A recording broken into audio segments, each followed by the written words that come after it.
방금 부른 찬양의 가사는요, 우리 복음을 가진 자들이 고백하는 찬양이에요. 주님 뜻대로 살기로 했네. 주님 뜻대로 살기로 했네. 주님 뜻대로 살기로 했네. 뒤돌아서지 않겠네. 2절이 뭐죠? 이 세상 사람 나 몰라줘도, 이 세상 사람 날 몰라줘도, 이 세상 사람 날 몰라줘도 뒤돌아서지 않겠네. 3절은 뭐였죠? 세상 등지고 십자가 보내. 세상 등지고 십자가 보내. 세상 등지고 십자가 보내. 이건 뒤돌아서지 않겠네. 이 고백은 누구만 할 수 있을까요? 복음을 가진 자만 할 수 있는 줄 믿습니다. 오늘 이 복음 강의 시간에 모였지만 복음이 정보가 아니라는 사실에 유념하셨으면 좋겠어요. 복음이 만약 정보라면 지식이 많은 사람이, 또 IQ가 높은 사람이 복음을 더 잘 이해할 수 있을 거예요. 근데 성경은 우리가 어린아이와 같이 되지 않으면 결탄코 천국에 들어가지 못한다 했습니다. 그래서 오늘 강의는 복음에 대해서 계시하지만 복음에 대한 정보가 아니라는 사실을 유념했으면 좋겠습니다. 그래서 우리들의 역할은요, 복음을 증거하는 것이지 우리의 기술이나 준비로 사람들을 그리스도를 받아들이도록 강요할 수 없다는 것을 기억했으면 좋겠어요. 그래서 저도 우리 다음 세대 사역을 하다 보니까 아이들이 복음을 받아들이지 못할 때는 애통한 마음이 들고요. 때로는 제 안에 죄책감이 들기도 해요. 내가 잘못 가르쳤나? 내가 좀 준비가 덜 됐나? 아니면 내가 좀 이해되지 못하게 얘기했나? 근데요, 여러분, 복음은요, 기술과 준비로 그리스도를 받아들이도록 강요할 수 없다는 걸 기억하셔야 돼요. 우리의 역할은, 주님이 우리에게 부르신 역할은 복음을 증거하라고 부르신 거예요. 그래서 복음의 초점은요, 사람이 아닙니다. 그럼 복음의 초점은 무엇일까요? 그리스도입니다. 우리는 지금 전도 방법을 배우는 것이 아니라 복음을 배우고 있습니다. 복음은 그리스도께서 우리에게 주신 거예요. 우리는 그 내용이나 방식을 바꿀 권한이 우리에게는 없습니다. 복음은, 우리 저번 시간에 복음은 뭐라 했지요? 복음은 그리스도가 누구시며 그분이 무엇을 하셨는지에 대한 메시지라고 했습니다. 만약 어떤 사람이 이 복음은 그리스도인들에게만 효과적이에요 라고 말한다면요, 이 문제는 결코 효과적인 게 아니라요, 신실함이에요. 복음은요, 효과적인 게 아니에요. 신실함이에요. 우리 대표적으로 우리 오늘 예레미야 선지자를 예시로 여러분한테 얘기했으면 좋겠어요. 예레미야 들어보셨죠? 네, 예레미야는 구약의 선지자 중에 한 명인데 예레미야에게 별명이 있습니다. 그 별명이 뭐예요? 눈물의 선지자예요. 왜냐하면 그는 하나님의 심판과 동시에 하나님의 회복의 약속을 전했지만 복음을 전하는 것에 있어서 전 시대를 통틀어서요, 가장 효과가 없었습니다. 복음을 전하면 전할수록 무슨 일이 일어났는지 알아요? 배척당하고요, 감옥에 갇히고요, 목숨의 위협을 받았습니다.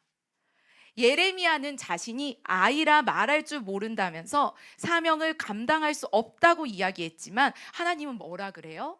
너는 아이라 말하지 말고 내가 너를 누구에게 보내든지 너는 가고 내가 너에게 무엇을 명령하는지 너는 말할지니라 라고 얘기했습니다. 예레미야에게 맡긴 것은 너가 그 사람한테 효과적으로 전해. 너 왜 사람 한 명 나한테로 못 인도했어? 너 왜 그거를 못했어? 효과적이지 않았어? 라고 전혀 책망하지 않았어요. 주님이 예레미야에게 하신 거는 너는 내가 전한 것을, 내가 너에게 준 것을 뭐해? 전해만 맡겼다라는 거예요. 그래서 예레미야는 신실하게 복음을 선포했고요, 하나님께 돌아올 것을 이야기했지만 결과적으로는 백성들은 끝내 돌이키지 않았고 심판을 자초했습니다. 우리가 여기서 알 수 있는 교훈은요, 복음을 전하는 것에 있어서 예레미야는 전 시대를 통틀어서 가장 효과가 없었지만 가장 신실했어요. 그리스도인들은요, 복음을 전할 때요, 한 명의 관중만 생각해요. 그 한 명의 관중이 누굴까요? 예수 그리스도입니다. 무슨 말이에요? 혹시 여러분 스데반의 순교 장면 생각나세요? 사도행전 7장 55절을 보면요, 스데반이요, 무리 가운데서 복음에 대해서 얘기합니다. 복음을 얘기합니다. 근데요, 스데반의 복음을 들은 관중은 누구였는지 아세요? 하늘에 계신 예수 그리스도였다는 거예요. 오히려 나머지 관중들은 그걸 듣고 스데반을 죽이려고 했다는 거죠. 그럼 스데반은 왜 아무도 듣지 않는데 얘기했을까요? 주님이 증거하라고 했기 때문입니다. 심지어 들을 자가 없을지라도요. 그래서 우리의 역할은 누가 들을까, 누가 듣지 않을까가 아니라 우리에게 맡겨진 역할은 복음의 신실한 증인이 되라는 것을 주님이 맡기셨다는 걸 기억해야 됩니다. 그러면 우리는 어디서부터 생각해야 될까요? 우리 이거 다 가지셨죠? 오늘 이 6가지 신앙 고백 중에서 우리 1번부터 시작해야 될까요? 연대기 수준으로 해서 때가 참에 주님이 한 여자에게서 나셨다부터 시작해야 될까요? 아니면 바울이 고린도전서 15장에 얘기한 것처럼 그리스도는 성경대로 우리 죄를 위하여 죽으셨다라는 고백부터 시작해야 할까요? 성경을 통해서 우리는 이 6가지 고백을 제시하는 데 있어서 한 가지 올바른 순서가 있는 것이 아니에요. 성경을 곳곳이 보면은 순서가 다를 수 있어요. 근데 복음이라고 하는 그 특정한 복음이라는 단어에는 이 고백들이 들어가 있다는 거예요. 그래서 순서는 상관이 없다라는 거죠. 그 당시에도 그 처한 상황에 따라서 예수님과 사도들도 필요한 고백부터 시작했다라는 거 염두에 두고 오늘은 다소 생소하게 느낄 수 있지만 6번부터 진행을 할 거예요. 6번 같이 읽어볼게요. 6번 시작.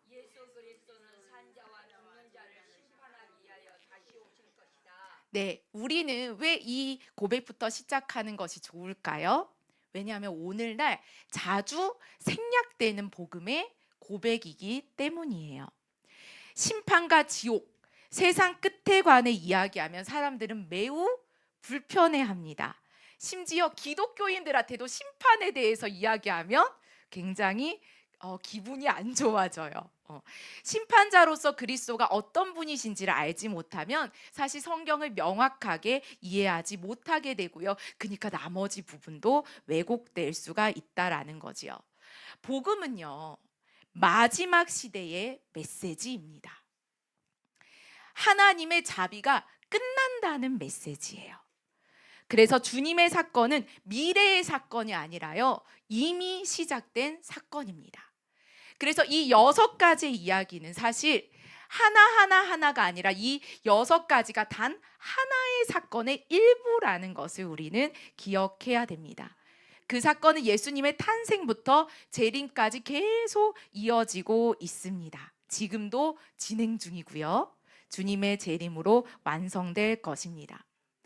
그리스도의 재림은 단지 요한계시록과 일부 복음서에서만 등장하는 가르침이 아니에요. 그리스도의 재림은 성경 시작부터 말 그대로 에덴 동산 이후부터 계속해서 심판에 대해서 언급해 왔습니다. 심판이 있을 것이라는 예고는 신약 성경에서 새롭게 등장하는 것도 아니에요. 제가 오늘 양씨 형제들과 요엘서, 구약의 요엘서로 성경 수업했는데 거기서도 뭐가 나왔어요? 심판에 대해서 이야기하고 있다라는 거예요. 많은 현대 기독교인들이 깨닫지 못하는 사실이지만요, 이거는 성경의 기본적인 가르침이에요. 주 예수님의 부활은 곧 누구의 부활을 이야기해요? 우리의 부활을 이야기합니다. 주 예수님을 포함한 모든 사람은 죽은 자 가운데서 일어나는 단 한 번의 부활을 경험합니다. 부활은요, 단 한 번밖에 없어요. 예수님이 부활하셨다면요, 모든 사람의 부활도 심판이 곧 임할 것이 확실하다는 거예요. 이걸 우리가 어떻게 알 수 있냐면, 우리가 다 어르신 분들은 다 알 거예요. 우리 친구들도 나무를 보면 감나무를 한번 볼게요. 그럼 감나무에서 감이 하나가 익었어요. 그럼 어떻게 생각해요? 머지않아 나머지 열매들도 익을 것이다 라고 생각을 하죠. 그처럼 예수님이 첫 열매가 되셨다는 것은, 부활의 첫 열매가 되셨다는 것은, 예수님이 부활하셨기 때문에 머지않아 우리도 부활한다라는 것입니다. 이게 바로 죽은 자의 보편적인 부활의 시작이에요. 예수님의 부활이요. 그래서 부활은 이미 뭐 한 거예요? 시작이 된 거예요. 그래서 고린도전서 15장 20절 한번 보도록 하겠습니다. 고린도전서 15장 20절.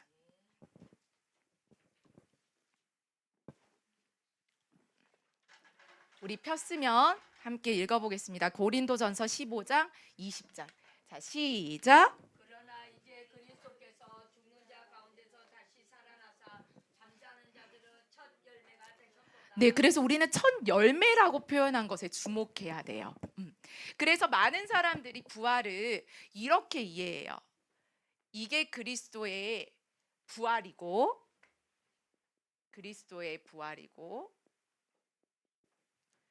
이게 보편적인 모든 사람의 부활이라고 생각해요. 그래서 이 부활을 따로따로 생각해요. 단 한 번의 부활이 아니라요. 근데 사실은요, 부활은 예수님이 부활하셨기 때문에 우리도 머지않아 부활할 거라는 것을 우리는 기억해야 됩니다. 그래서 우리 창밖에 번개가 치면요, 몇 초 뒤에는 뭐예요? 번개가 치고 천둥이 크게 울린다는 거 우리는 알 수 있어요. 근데 번개가 치고 나서 몇 달 뒤에 그 번개에 대한 천둥이 울리나요? 그렇지 않다라는 거예요.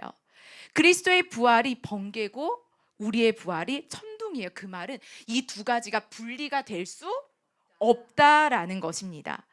그래서 마찬가지로 그리스도가 죽은 자 가운데서 부활하셨기 때문에 우리 모든 사람의 보편적인 부활 또한 곧 임박했다는 거예요. 그러니까 우리가 아직 예수님 오시려면 멀었으니까, 아니면 죽기 전에 난 예수님 믿으면 되니까, 이런 말이 아니라는 거예요. 우리는 모든 사람의 보편적인 부활 또한 임박했음을 알아야 됩니다. 그래서 바울은 고린도전서 10장 11절에 말세를 만난 우리라고 표현했어요. 또 요한일서 2장 18절에는 마지막 때라고 얘기합니다. 우리 한국어 성경에는 마지막 때라고 하지만요, 헬라어 원문에서는요, 마지막 시간이라고 얘기해요. 시간이라고요. 더 작은 개념으로 얘기해요.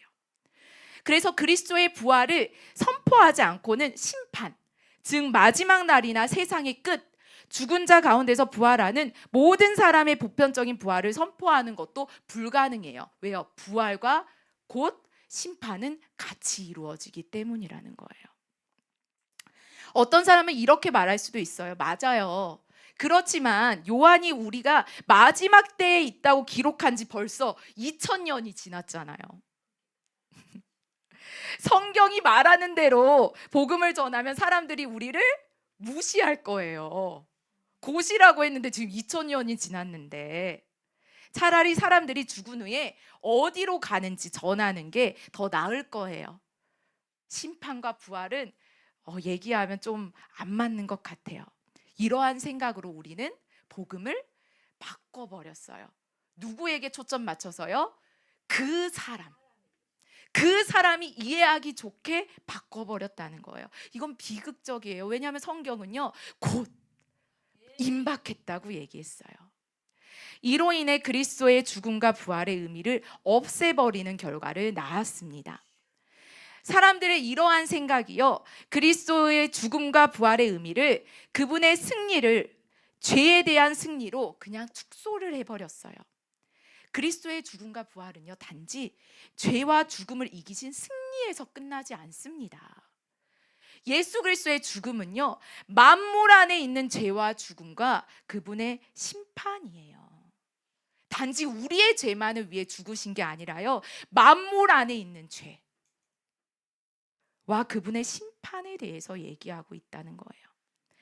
그리스도의 부활은 단지 그리스도가 승리하셨다는 증거가 아닙니다.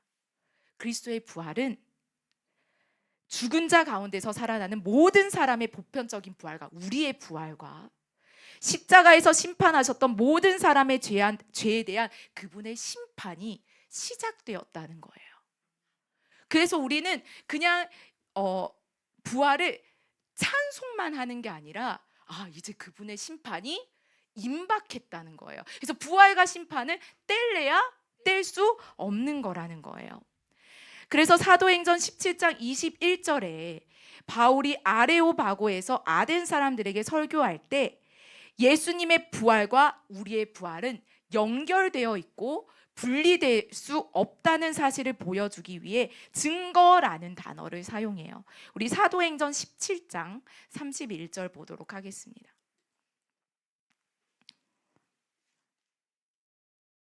사도행전 17장 31절. 심판에 대한 증거가 뭐라고 얘기하는지 사도행전에서 분명하게 얘기하고 있어요. 사도행전 17장 31절. 자, 읽겠습니다. 시작. 이는 정하신 사람으로 하여금 천하를 공의로 심판할 날을 작정하시고 이에 그를 죽는 자 가운데서 다시 살리신 것으로 모든 사람에게 믿음을 나를 증거했으니. 네, 심판에 대한 증거가 뭐라고 해요? 죽은 자 가운데서 다시 살리신 부활이라고 합니다. 부활이 있다는 게 곧 뭐가 있다는 거예요? 심판이 임박했다는 거예요. 이 증거가 바로 신학의 증언이며 복음이에요. 그것을 바꾼다면 다른 복음을 만들게 되는 거예요. 바울은 갈라디아서 1장 6절에서 12절에 다른 복음을 전하는 자들은 저주를 받을 거라고 이야기합니다. 특히 사람의 뜻에 따라 복음을 바꾸면 말이에요. 우리 갈라디아서 1장 6절에서 12절도 살펴보도록 하겠습니다. 제가 성경을 보는 건 이건 저의 말이 아니라는 거예요. 갈라디아서 1장 6절부터 12절. 우리 합독해서 읽어보겠습니다. 시작. 그리스도의 은혜로 너희를 부르신 이를 이같이 속히 떠나 다른 복음을 따르는 것을 내가 이상히 여기노라. 다른 복음은 없나니 다만 어떤 사람들이 너희를 교란하여 그리스도의 복음을 변하려 그러나 우리나 혹은 하늘로부터 천사라도 우리가 너희에게 전한 복음 외에 다른 복음을 전하면 저주를 받을지어다. 우리가 전에 말하였거니와 내가 지금 다시 말하노니 만일 누구든지 너희가 받은 것 외에 다른 복음을 전하면 저주를 받을지어다. 이제 내가 사람들에게 좋게 하랴 하나님께 좋게 하랴 사람들에게 기쁨을 구하랴 내가 지금까지 사람들의 기쁨을 구하였다면 그리스도의 종이 아니니라. 형제들아 내가 너희에게 알게 하노니 내가 전한 복음은 사람의 뜻을 따라 된 것이 아니니라. 이는 내가 사람에게서 받은 것도 아니요 배운 것도 아니요 오직 예수 그리스도의 계시로 말미암은 것이라. 아멘. 저번 시간에 가장 중요한 그 복음에 대해서 사도 바울이 얘기했고, 사도 바울은 그 복음이 자기가 사람에게 받은 것이 아니라 예수 그리스도에게 받은 것이라고 이야기했습니다. 이것에서 우리가 다른 복음, 사람들이 이해하기 좋은 복음, 사람들이 받아들이기 쉬운 복음을 전하면 그 사람은 뭐라고 했어요? 저주를 받는다고 얘기했어요. 주 예수님은요, 첫 번째 복음 전도자였어요. 그래서 우리는요, 복음 전도를 누구한테 배워야 돼요? 예수 그리스도로부터 배워야 돼요. 예수 그리스도가 전한 복음이 무엇인지만 알아야 내가 다른 복음을 전하고 있는지 그분의 복음을 전하고 있는지를 구분할 수 있다라는 거예요. 제자들에게 그 복음을 전해주면서 바꾸지 말고 예수님이 전한 그대로를 정확히 전하라고 말씀하셨습니다. 그렇기 때문에 우리도 복음을 바꿀 수 있는 권한은 없어요. 눈 씻고 찾아보세요. 예수님의 제자들과 사도 바울은요, 하나님은 당신을 사랑하십니다라는 복음을 전한 적이 한 군데도 없어요.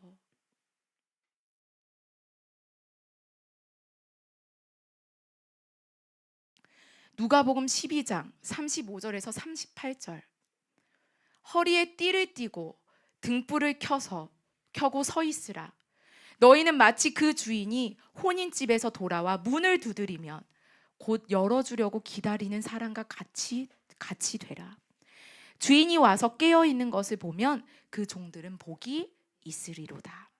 내가 진실로 너희에게 이르노니 주인이 띠를 띠고 그 종들을 자리에 앉히고 나와 수종들리라.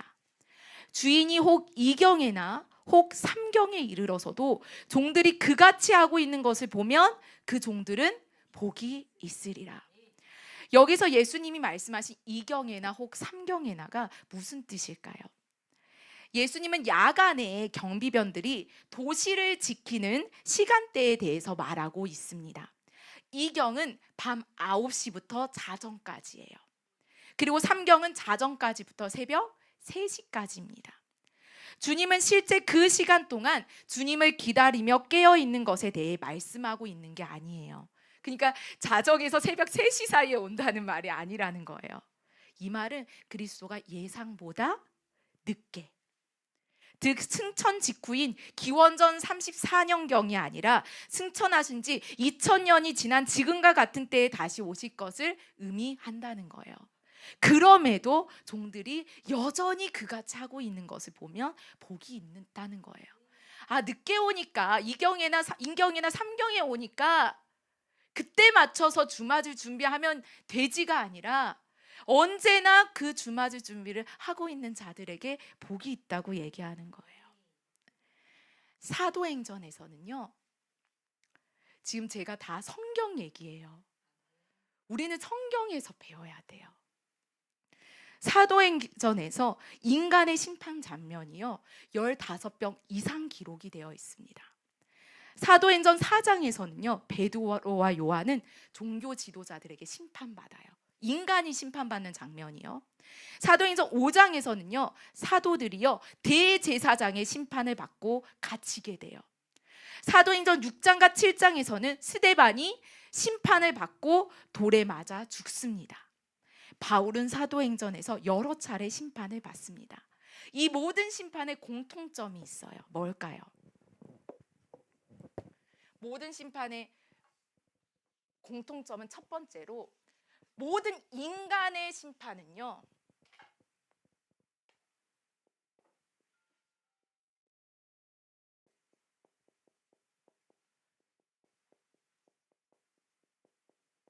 교회를 대항합니다.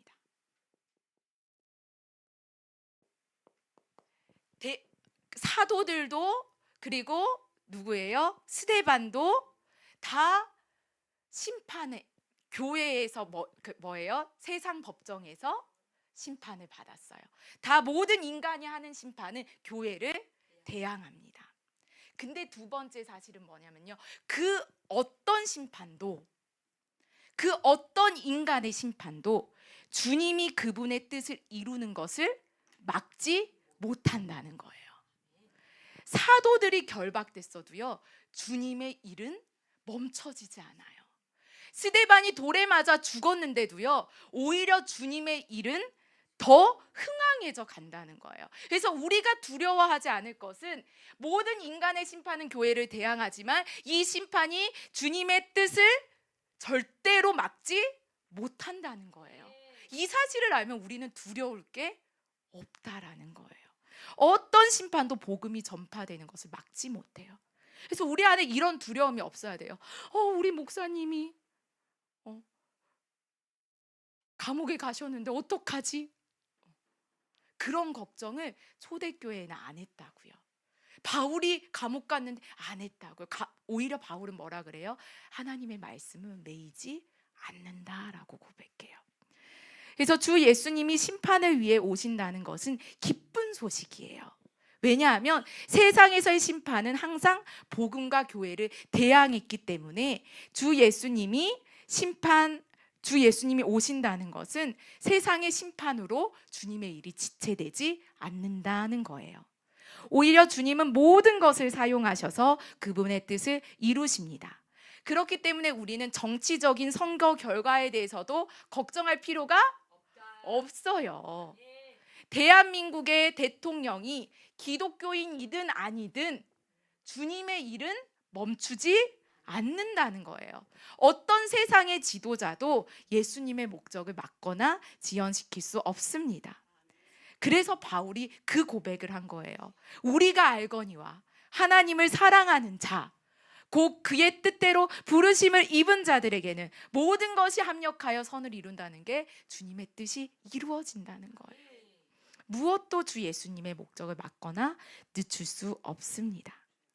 주님은 다시 오실 때 역사 전반에 걸쳐 그동안 이루어진 모든 잘못된 심판을 뒤집으시겠다고 약속합니다. 모든 잘못은 바로 잡히게 될 거예요. 오늘도 요해서를 보면요, 요해서 1장에는 예수님이 자신의 백성들에게 돌아오라고 해요.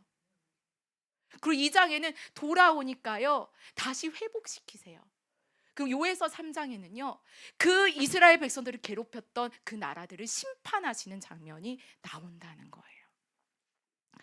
그래서 기독교인들에게요 이 심판은요 매우 기쁜 소식이에요.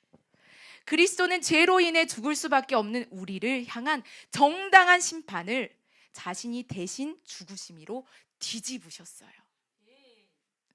그리고 그분이 다시 오실 때 그분은 하나님께 계속 반역했던 자들이 내렸던 모든 잘못된 심판을 뒤집고 그들을 벌하실 거예요. 그리고 우리도 심판했던 그들을 하나님께서 갚아주실 거라는 거예요. 이는 신약 성경에만 나타나는 개념이 아닙니다. 이 개념은 성경의 첫 장부터 등장하고요. 구약 성경 전반에 특히 선지자들의 글에도 나타납니다.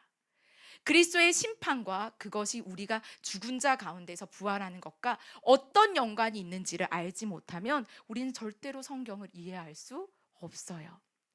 그래서 오늘은 이 첫 번째 고백에서 두 가지 개념에 초점을 맞춰서 예수 그리스도는 산자 죽은 자를 심판하러 다시 오실 것이라는 고백을 살펴볼 건데 오늘 그 중에 한 가지 개념만 살펴보도록 하겠습니다.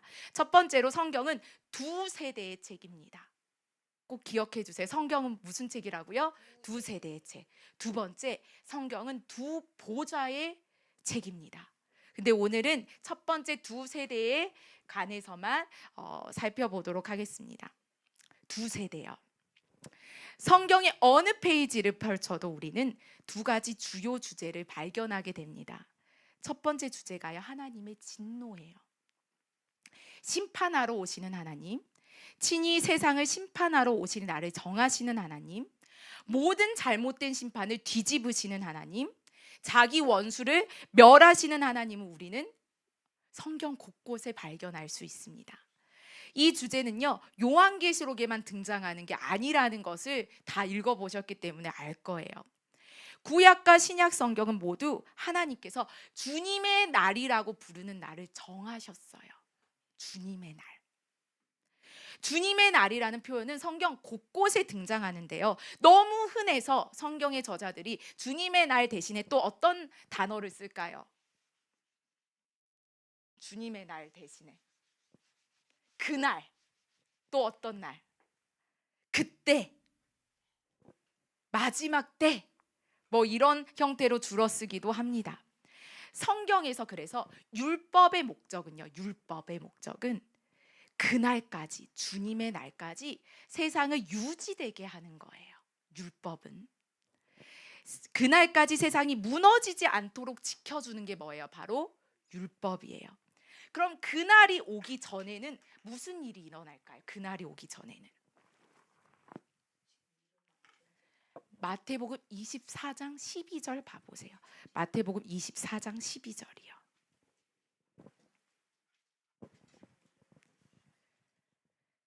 율법의 목적이 세상을 유지하는 거라고 했어요.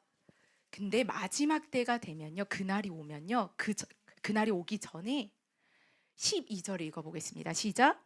불법이 성함으로 많은 사람의 사랑이 휘어지리라. 네, 안타깝게도 한국어에선 좀 제대로 그 번역이 안 됐어요. 불법이요. 영어로 뭐예요? lawlessness. 법이 없음이에요. 그러니까 불법이 아니라요. 법이 없어진다는 거예요. 옳고 그름에 대한 기준이요. 없어진다는 거예요. 그날이 오기 전에는 법이 없어져요. 그러니까 사람들이 무엇이 옳은지 무엇이 그른지조차 모른다는 거죠. 헬라어로는요. 그러니까 무법이에요. 무법이 성함으로 많은 사람의 사랑이 식어지리라가 사실 원어적으로 맞는 표현이에요. 즉 법이 존재하지 않는 거예요. 그러니까 이제 세상이 유지되지 못하는 거죠. 불법의 행위나 불의가 아니라 법의 부재를 의미합니다. 이거는 기독교인들에게는 전혀 문제가 되지 않아요. 왜냐하면 우리가 기독교인으로 살아가는 것은 율법 때문에 살아가는 게 아니잖아요. 이제 우리는 주님이 마음의 법을 주셨기 때문에 우리는 이 세상의 법이 사라져도 우리는 기준이 있기 때문에 살아갑니다. 그러나 나머지 세상 사람들은요, 율법이 무너지면요 세상도 무너진다고 생각해요. 왜냐하면 마음의 법이 없기 때문에요. 그래서 성경의 거의 모든 페이지에서 발견할 수 있는 두 번째 주제는 하나님의 자비입니다. 오늘날 기독교인 그리고 세상은 하나님의 자비를 하나님의 심판과 분리하려고 해요. 그래서 단순히 하나님은 당신을 사랑하십니다 라고 얘기해요. 그러나 하나님의 자비는요, 하나님의 심판과 결코 뗄래야 뗄 수 없어요. 마치 우리가 하나님은 당신을 사랑하십니다, 하나님은 당신을 심판하십니다, 이게 굉장히 서로 대조적인 것처럼 느껴지지만 하나님의 진노와 자비는 뗄래야 뗄 수 없다는 거예요. 성경에서 하나님의 사랑은요, 항상 다가올 심판과 연관이 있습니다. 심판이 없으면 사랑으로 우리가 느끼지 못할 거예요. 구약과 신약 모든 성경이 처음부터 끝까지 전하고 있는 메시지는 지금부터 주님의 날까지 우리가 자비의 시대를 살아가고 있어요. 태초부터 우리 인간은 죄를 지었고 그 죄는 끊임없이 하나님께 반역한다는 거예요. 그러니까 우리가 죄에 대해서 계속해서 잘못된 인식을 주면 안 돼요. 죄는 하나님께 끊임없이 뭐 한 거예요? 반역한 거예요.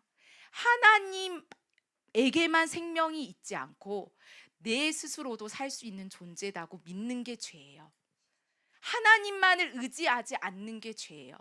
하나님만을 신뢰하지 않는 게 죄예요. 그게 성경에서 말하고 있는 죄입니다. 그래서 태초부터 우리 인간은 죄를 지었고 끊임없이 하나님께 반역해 왔어요. 우리가 죄를 지은 날 하나님은 우리를 바로 심판할 수도 있었지만 그렇게 하지 않으셨어요. 오히려 하나님은 자비를 베푸셨고 지금도 계속해서 자비를 베풀고 있습니다. 그래서 성경에서 등장하는 메시지는 심판과 자비 둘뿐이에요. 그 중간 지대는 없다는 거예요. 그래서 우리는 세대를 볼 때에 성경에서 말하는 세대는 두 세대예요. 이때가 주님의 날이고요. 주님의 날을 기준으로 여기가 현 세대, 그리고 장차올 세대입니다. 예수님의 초림은 예수님의 십자가는 그리스도의 죽음을 의미하고요. 또 부활을 의미하고요. 승천을 의미해요. 그 주님의 날은요, 심판의 날이기도 하고요. 보편적인 부활이기도 해요. 그래서 이때를 뭐라고 하냐면요, 자비의 때, 그리고 마지막 때라고 해요. 왜냐하면 하나님께 반역해도 바로 심판하지 아니하시니까. 그래서 우리는 이렇게 얘기하면 안 돼요. 뭐라 얘기하냐면 저 나라가 죄를 지어서 하나님께 저렇게 심판받네, 잘못된 표현이에요. 지금 현 세대는 다 죄악 가운데 있어요. 어느 나라가 더 의롭고 어느 나라가 더 죄악되고 이런 게 없습니다. 모든 나라는 지금 현 세대에 있기 때문에 하나님의 자비의 때에 있어요. 그리고 모든 사람은 그 심판이 이미 도래했다라는 걸 성경은 전하라고 얘기하고 있습니다. 그 장차 올 세대가 바로 새 하늘과 새 천국과 새 땅입니다. 그래서 우리는 각 세대가 하나님과의 관계에 있어서 서로 다른 특징을 지닙니다. 현 세대의 모든 사람은 죄를 범합니다. 이는 모든 사람이 단순히 잘못을 저지른다가 아니에요. 모든 사람이 하나님께 적극적으로 반역하고 있어요. 그 안에는 우리도 포함되어 있어요. 하나님은 모든 사람을 멸망시킬 수 있지만 대신 예수 그리스도의 행하심에 뿌리를 둔 자비로 응답하십니다. 예수 그리스도는 십자가에서 하나님의 모든 원수를 물리치셨습니다.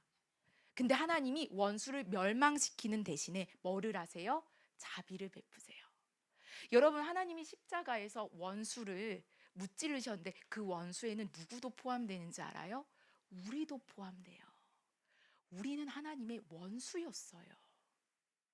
우리는 하나님께 뭐한 자였다고요? 반역한 자였다고요. 근데 하나님께서 우리를 완전히 멸하시기 전에 뭐예요? 우리에게 자비를 베푸시는 거예요. 그래서 복음은 패배한 원수들에게 베푸시는 하나님의 자비예요. 믿어주세요가 그래서 아닌 거예요. 하나님의 원수들한테 하나님의 자비를 선포하는 게 뭐라고요? 복음이라고요. 그래서 우리는 현 세대에 여기에 살고 있습니다. 오늘도 여전히 현 세대입니다. 하나님은 그리스도 안에서 그분의 자비 곧 복주심으로 응답하십니다. 예수 그리스도를 믿는 자들은 그래서 우리의 시민권은 이미 어디에 있는 거예요? 천국에 있는 거예요.